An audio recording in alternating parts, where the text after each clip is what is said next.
This is the garden that we have right now. It doesn't have much at the moment. We've got this kind of a vegetable. We call it chomolia. Some call it kovo. It's a kale family kind of a vegetable. It is almost like a staple vegetable here in Zimbabwe. Almost every household have got this kind of a vegetable. So these ones are 2 weeks old, but they are ready now. So tonight we are going to cook this vegetable.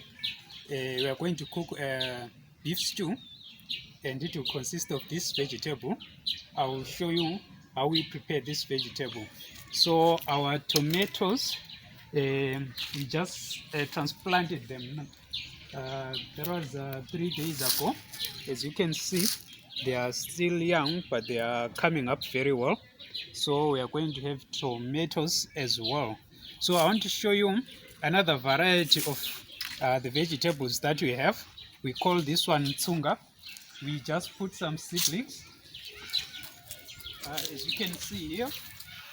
So this is the seedlings for tsunga. Very soon we've prepared a bed for them. We are going to be transplanting them as well and putting them in their bed. This one is a bitter, almost mint-like kind of a vegetable, but it's my favorite. So unfortunately we were late in putting it up, but now the seedlings are okay. So what's important for us is that even if things get very bad in Africa, if you have got a garden with vegetables, and you have got mili in your house, you are safe. So the rest we are going to see this evening. I'm going to prepare a beef stew for you using this vegetable that we have, and also I've got some onions. These are shallots that are just growing up. So very soon we are going to have a full bed of them, and these are essential in our everyday cooking as well. So yeah, thank you very much. This is my garden, and what more would you need? We have got chili here, so to add some spice into our meals, so that our garden as well is full. Thank you so much. Right, as I said earlier on when I showed you the garden, today I'm gonna do a simple beef stew with carpenter fish as well. So as you can see here, I've got carpenter fish. It's actually called Tanganyika sardines, but here we call it carpenter fish. It's not young fish, it's actually grown fish, but we find these in Lake Kariba. They were introduced in Lake Kariba from Lake Tanganyika. So it's going to be part of our meal today.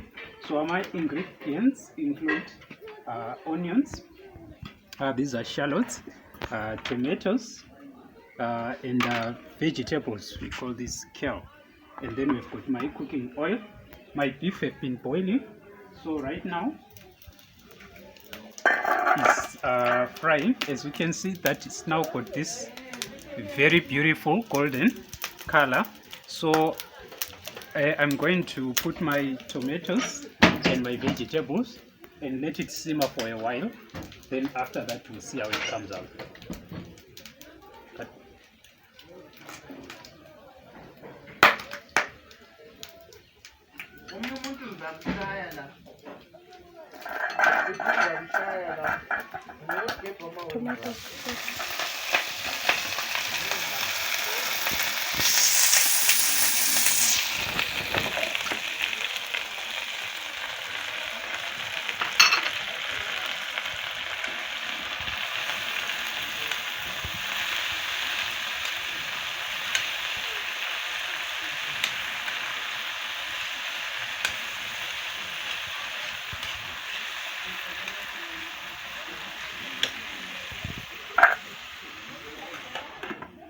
Right, so I'll let this simmer for a while. Then after that, it will be ready for me to introduce the shallots, and my relish will be super. Then later on again, we are going to eat this relish with Sadza. Sadza is a cornmeal some thick kind of porridge that is a staple food here in Zimbabwe. So we are going to cook that one. So for now we are concentrating on the relish. Then afterwards we are going to cook Sadza. You are going to like it. So this is the final product. As you can see, if you can come closer, my beef stew is now ready with kovo or chomolia, vegetables, tomatoes, and shallot onions. So my meal is now ready. We are now going to cook carpenter fish. So how we cook carpenter fish? Very simple. Only need the fish itself, then tomatoes, and then shallot onions as well. So my oil is already hot, so I'm going to put my sardines in there. And I didn't mention earlier when I started, we are cooking with charcoal. So this is my charcoal stove. You know, electricity is very expensive this side, so cooking with charcoal actually saves. So yeah, so this is my charcoal stove, and this is where we sometimes, not all the time, cook our meals. So I'll fry my fish until they are very hard, not as soft as they are now. And if they now retain that deep golden color, it means that they will be ready. That's when I'm going to introduce my tomatoes and onions. Go. Right, so I've put in my tomatoes and shallot onions. I'll leave this to simmer for at least 5 minutes, and then they will be okay.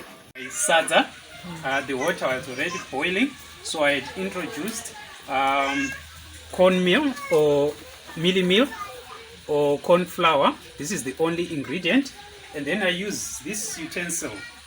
We call it upetho. This is our traditional blender. It's a manual blender that we use to blend the corn or mealie meal with water. So I'll leave the porridge not so thick so that it can simmer a little bit.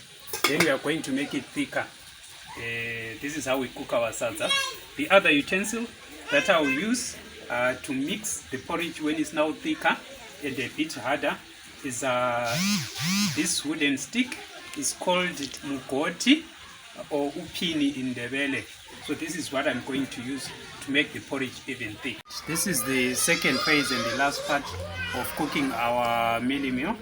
As you can see, it's simmering. So I'm going to put more mealie meal to make the porridge thicker. This is where the hard work is now, because you have to be strong to make this porridge thicker. So as I said before, I'm using this utensil. That's a wooden big spoon, we call it upini, to actually mix the Sadza.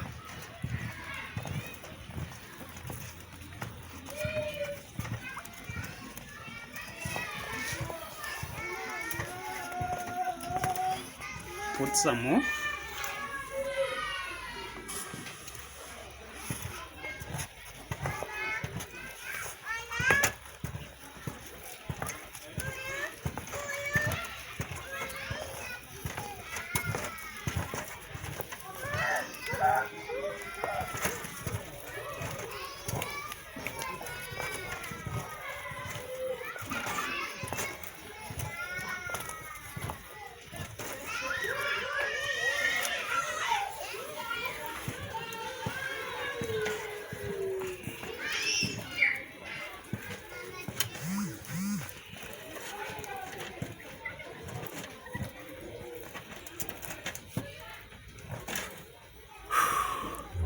Yeah, I've worked.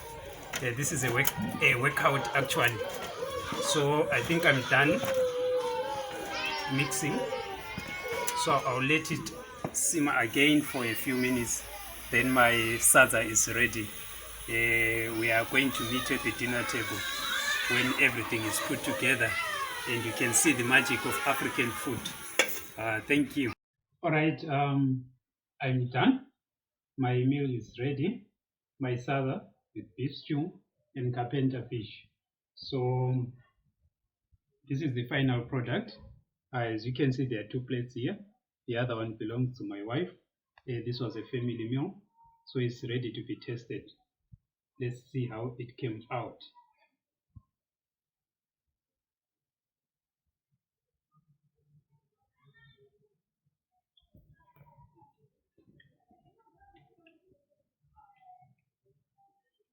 I wish you were here. This is so nice. This is so good. I'll invite you next time, but this time I have to finish this by my own. Maybe I can take this plate as well.